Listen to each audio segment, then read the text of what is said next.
What's going on, man? Different politics. Like, subscribe, the buttons, whatever, man. Well, that ain't my thing. But look, man, crazy news week is gonna be super, super, just crazy. From here, probably to 2020. Now we got impeachment hearings, probably scheduled to at least start in some type of which way, whatever House committees, start to coalesce behind, I guess, what the public is now on board with, which I could have been said, and I guess the people who read a little bit of the Mueller report, just say a little bit of the Mueller report, would have been saying that, you at least need to do something about impeaching this man. And so now we got that out there since Robert Mueller had his press conference. Had a Kamala Harris town hall. I guess her and her campaign staff will claim that they were wiped off of any news coverage because of Robert Mueller, but that would be false. I mean, in this sense, it's true, but because, but it's not because of the news cycle. It's because I don't believe that anything really newsworthy came out of that town hall. I don't believe she did anything to sway people who weren't in her corner already. I believe that her core support, that 28 to 42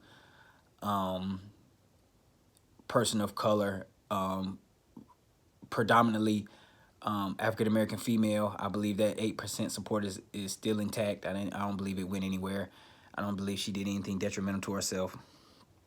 So in that, that's just basically the two things. And then we also had some supporters in Houston who were interviewed about Joe Biden, and they gave less than I guess less than favorable critiques of him, and they're trying to make it newsworthy. But I mean, we've been living with this senator since like the late 70s.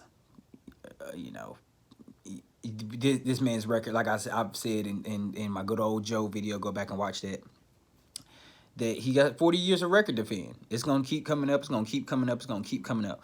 But what the miscalculation is always for the media and for supporters of other candidates is that they believe that his core constituency, his core supporters don't know that already. The things about Joe Biden is baked in already. We already know that about Joe Biden, but that's one of the things. But yeah, man, the Kamala Harris town hall, like I said, I don't think that anything really newsworthy came out of it. I think that Kamala Harris is, if I may offer a quick critique real quick, I think that Kamala Harris is seen as inauthentic. I think that is why she isn't able to garner the support in amongst African American males, amongst white males, amongst white females. I believe that she just has that Hillary Clinton aura to her. She doesn't when she's digging deep to sort of convey sympathy or empathy, she doesn't it's not coming across to me. It's not coming through the screen. You know, it's not like Elizabeth Warren. She doesn't have that. She doesn't have that and she's a star. Is she the next president of the United States 2020? No, I don't believe so. I just believe that she should, if I may offer a quick prediction, I think she should be petering out really after South Carolina. I really believe so. I don't see her in it to the end. I believe that it would be smart for her team to sort of, after South Carolina and a loss there, I believe that she could do surprisingly bad in South Carolina. I believe that she can do surprisingly bad, and that's why I believe that it won't be soon after, if not that night, where she won't announce that she won't be continuing on with her campaign, and that they gave it a good shot, and they'll come back in 2024 if if a Democrat isn't president, or if she's not VP or Secretary of State or Attorney General, or whatever, the gambit of jobs that opens up for these people after they run for president of the United States. And I think that that is her main problem, is just that she's just not viewed as an authentic candidate. I believe I don't. If you were offering, like, if the strategy, if her team could hear me and just like, what could we do to make her seem like a more authentic candidate, I would really be hard pressed on advice, right? I would be hard pressed to say, well, you need to do this, you need to do this, and you need to do this, because although a star, I just don't see that her. I just don't see her being able to develop that throughout a campaign, um, and really be able to touch, and she's not going to be able to offer but so many policy proposals. The ones that's out there that the people who want, that's polling very well: free healthcare, free college, and matter of fact, this is an aim. She's a former Attorney General of California. She has a sort of sketchy record, right? Locking up moms over truancies. There's reports that she was proud of it. In whichever case, I'm sure it was taken out of context. But in whichever case, if she can double back, maybe to a social agenda, maybe to criminal justice reform, say, look, I'm on the front lines. I see that people are being hurt. I've seen the people. I'm sorry. Me, myself, sometimes has fed this beast of a system, but I'm here to say I can change it. Now, that was what everybody say, I'm a part of the system, I can fix the system. And a lot of people don't want that anymore. Hence, example, i.e. Donald Trump. People didn't want people inside the system trying to fix the system. They felt like that was an oxymoron. So now she has to fight that. But I think that she can pick up a core group of supporters. Black men want to support black women. They do. And I'm not saying Kamala Harris is a black woman. I think that that's a part of her problems. A lot of people, is a lot of the identity to her is sort of sketchy too. She's not viewed as a black woman by many black men. But black men want to support black women, and black women want to support Kamala Harris. So if she can come out and sort of be forceful on some of these issues and sort of get her point across and convey that she really wants to fix the system that's broken, then yeah, she'll start polling better. But right now she's not, and I don't believe that she's going to be able to deliver that message authentically. And so within that, I believe that that, like I said, after South Carolina should be done. It'll be more coming from Kamala Harris. Got some more insight on Kamala Harris. But and then I want to move to the Mueller report. Well, not so much, because I have a video called Strategic Voting. I don't cover the Mueller report, but I say, you should read the Mueller report. You should read the Mueller report. It's good. I haven't finished it. I'm still working on it. I'm gonna close this video out, try to do as much as I can before I gotta go handle other things. But yeah, read the Mueller report if you can. And basically, man, what he's saying is the Russians interfered with our elections that our intelligence community has been told us. I know a lot of people like to down our intelligence community, but it's the one we have. I'm sure not this bureaucracy that's made up of thousands, if not hundreds of thousands, at least tens of thousands, individuals. Not every single body there is corrupt. So if the things coming out of our intelligence agencies, we need to be able to pay attention to and really take, not with a grain of salt, pierce through the information, see what can be, okay, maybe I can second guess it as with my layman's, interpretation. But a lot of it, you're not an intelligence officer. I'm not an intelligence officer. Let's go with the intelligence. And so the intelligence had been telling us that Russian had effectively meddled in our elections, that the Facebook ads and I see the things that they do online. I mean, it's nefarious, but it's not stealthy. I mean, it's right there in your face. I don't think that's the thing about Russians. They always work up under the auspices that they're so stealthy and they moving so, but really a lot of things they do be clunky.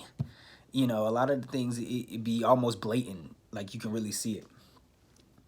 And so and he basically was saying that his report was in a sense misconstrued, that he left off on Congress, that it was an OLC decision that he could not indict, so he left it up to the Attorney General, in which, of course, Attorney General Barr said that Robert Mueller, because he had lacked recommendation, that I guess that he was able to interpret and make his own determination, which I guess he would have done the whole anyway.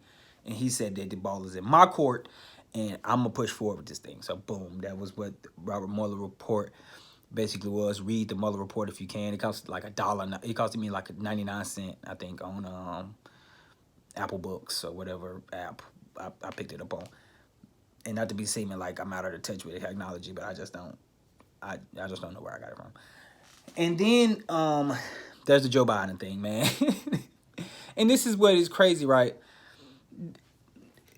People know who Joe Biden is, just like people knew who Donald Trump was, right?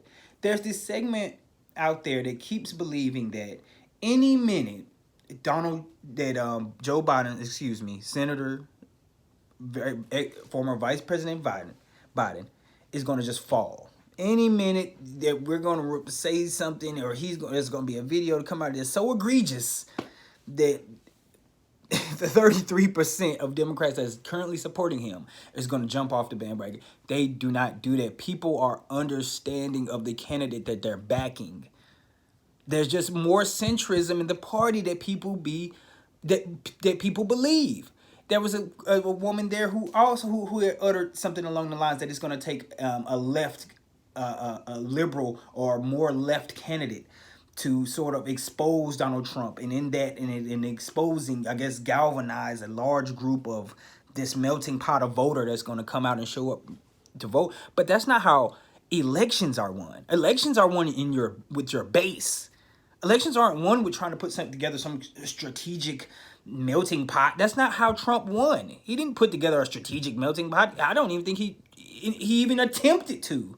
He put together a base in a strong voter turnout strategy, and he won.